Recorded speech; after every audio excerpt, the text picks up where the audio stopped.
You know what Batman really needs right now? The writer of The Flash. Yeah, that Flash. The movie that allegedly lit $200 to $300 million on fire for Warner Brothers. The one James Gunn called one of the greatest superhero movies ever made. So buckle up, because James Gunn just got exposed for bringing Christina Hodson in to write The Brave and the Bold, the DCU's big flagship Batman launch. And if your brain immediately went to, oh no, congratulations, you still have functional pattern recognition.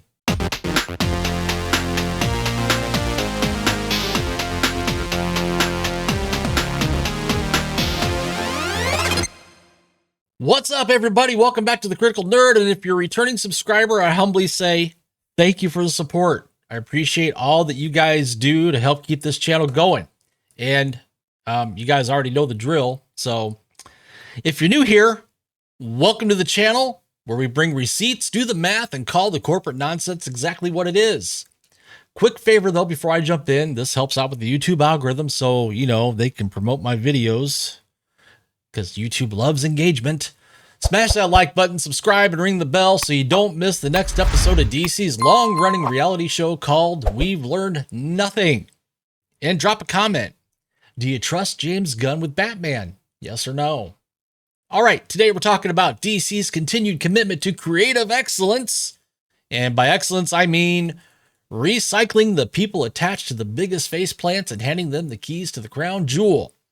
So here's what happened. Jeff Sneider over at the InSneider reported that Christina Hodson has been writing The Brave and the Bold since at least fall of last year. Then The Hollywood Reporter and Deadline followed up and confirmed it. And here's the part that's doing numbers in my brain. Gunn didn't announce this. He didn't own it.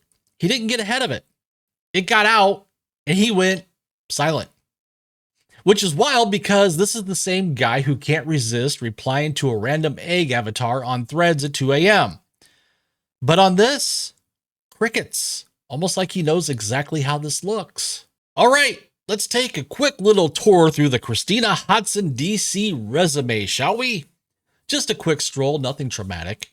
Birds of Prey, released in 2020. Budget around $85 million, worldwide gross around $201 million. And sure, that's not end of the world money until you remember what this was supposed to be, a franchise launch. Instead, it hit theaters, shrugged, and disappeared with the cultural impact of a wet napkin. They literally tweaked the title during the run to Harley Quinn Birds of Prey because people were like, wait, what's this? Then we have The Flash in 2023, and oh boy, this was supposed to be the big multiverse reset. The movie that changes everything. Budget, over $200 million, and that's before marketing. Result, a flop so loud that it felt like it registered on the Richter scale. Estimates put losses in the $200 to $300 million range. And again, Gunn publicly praised it as one of the greatest superhero movies ever made. So either A, he truly believes that, which is terrifying, or B, he was doing PR damage control, which makes hiring this writer for Batman even more baffling. Then we got Batgirl. This is the one where Warner Brothers looked at the finished movie and said, no, tax write-off, out of here. Not we'll fix it, not stream it quietly, not VOD dump, just deleted. That is not a normal career highlight. That's a cinematic witness protection program. And yes, there's also a Batman Beyond project tied to her that got shelved too. So if you're noticing a pattern here, yeah, same as me. Now here's the real question. Why would Gunn hire someone with this DC track record to write Batman? The one character DC absolutely cannot afford to mess up. Well, according to reports, Hodson was part of Gunn's early DCU Brain Trust writer's room while he was mapping out the universe. And the Hollywood Reporter described them as people he's close with, friends and storytellers he admires. Friends. He admires her work. The Flash, Birds of Prey, Batgirl. He looked at the scoreboard and said, "Yep, that's my Batman writer." And remember, Gunn has implied he's deeply involved on these projects. He's talked about working with the writer of Batman about having a way in for the character. So what's the cultural or the actual dynamic here? Is Hodson basically the typist for Gunn's vision? If so, why not just write it yourself? Or does Gunn genuinely trust her creative instincts? Because if that's the case, we're in for a ride. And apparently this rumor wasn't even brand new. Infamous scooper, My Time to Shine Hello, was floating this years ago. So this didn't just happen. This has been cooking. Gunn knew. He just didn't want you to know. And it gets even better. Who's attached to direct this? Well, Andy Muschietti, the director of The Flash. So yes, we might be reuniting the writer and director of one of DC's biggest modern disasters for Batman. Now, he may not actually end up directing. Reports say scheduling could be an issue. He's busy with Welcome to Derry for HBO. Okay, fine. But as of now, he's still attached. So the current plan looks a lot like, hey, remember that ship that hit the iceberg? Let's put the same crew on the next flagship. And shockingly, fans are not thrilled. Social media has been cooking this decision since the news broke. The reaction is basically, why are we doing this? Who thought this was a good move? And is there still time to stop this? And you're seeing people float what honestly sounds like the most sensible option in the room. Just lean into what works. Matt Reeves' Batman world has actual momentum. Pattinson's Batman was critically praised and financially solid. It's a proven brand with a tone people already like.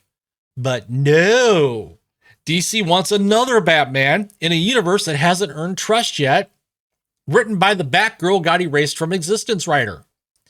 And reports say DC wants the Brave and the Bold to have a unique tone and visual identity separate from Reeves. Let me translate this for you guys. We want it different. Different is fine, but different is also how we got the Flash. Different is how we also got Birds of Prey. Here's what bugs me. Batman isn't just another character. Batman is DC's emergency generator. When everything else fails, Batman still sells. He's the foundation, the safety net, the brand that survives every reboot and regime change. And Gunn is putting that foundation in the hands of someone whose DC resume is one underperformer, one catastrophic bomb, one finished movie that got deleted, and another Batman-related project that got shelved. This was supposed to be the fresh start, the clean slate, the DCU, I should say, that finally operates like a coherent plan. And the first big Batman move we see is recycling the same talent from the last era's failures. And then you've got corporate chaos swirling around Warner Brothers Discovery, so you might be writing the foundation Batman movie for a universe that gets reshuffled by executives and deals anyway. Look, I'd love to be wrong. I want Gunn to succeed. I want DC to finally stick the landing. A healthy DC means better movies and less Hollywood self-harm. But when your big strategy is hire the people attached to the biggest failures, you're not inspiring confidence. Now, Christina Hodson might be a great collaborator. She might be awesome in a room, but her DC track record as a lead writer is ugly. The Flash bombed, Birds of Prey underperformed, Batgirl got wiped off the face of the earth, other projects got shelved, and now she's writing the Batman movie that's supposed to anchor the entire new DCU. And the reason this was kept quiet? Because Gunn knew exactly how it would land. And it landed exactly like we all thought it would. But hey, maybe this 4D chess. Maybe this Batman script is one where everything just clicks. Maybe the DCU comes out swinging and we all eat crow. Or maybe this is exactly what it looks like. So you tell me, are you excited for Hodson writing Batman? Do you trust Gunn's DCU plan? Or are you already bracing for impact? Smash that like button, subscribe, ring that notification bell. I'm the Critical Nerd, and I'll see you in the next one.